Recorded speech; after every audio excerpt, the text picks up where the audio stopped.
আপনি যেই কোম্পানির ব্লেড কিনুন না কেন নকশা সব সময় একই রকম হয়। এর কারণ কি? কারণ হচ্ছে ১৯০১ সালে জিলেট কোম্পানির প্রতিষ্ঠাতা কিং জিলেট ব্লেডের ডিজাইন করে আমেরিকায় ব্যবসা শুরু করে। সংস্থাটি প্রতিষ্ঠিত হয়ে ৩ বছর পর প্রথম ১৬৫টি ব্লেড প্রস্তুত করেন। আর এই ব্লেড বেশিরভাগ সেভের জন্য ব্যবহার করা হতো। ব্লেডের সঙ্গে হাতল আটকানোর জন্য নাট বল্টু ব্যবহৃত হতো। আর সেই সময় একমাত্র সেভিং রেজারও বানাতো এই জিলেট কোম্পানি।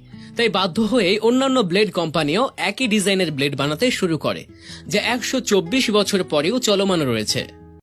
আপনি যেই কোম্পানির ব্লেড ব্যবহার করেন না কেন নকশা সবই একই থাকে। এর কারণ কি? কারণ হচ্ছে ১৯০১ সালে জিলেট কোম্পানির প্রতিষ্ঠাতা কিং জিলেট ব্লেডের ডিজাইন করে আমেরিকায় ব্যবসা শুরু করে। এই কোম্পানি প্রতিষ্ঠিত হয়ে ৩ বছর পর প্রথমে ১৫৬টি ব্লেড প্রস্তুত করে।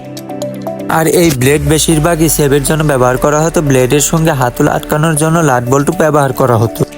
আর সেই সময় একমাত্র সেভিং রেজার বানানো হতো এই কোম্পানিতেই। তাই বাধ্য হয়ে অন্যান্য কোম্পানিগুলো একই ডিজাইনে ব্লেড বানানো শুরু করে, যা ১২৪ বছর পরেও চলমান রয়েছে।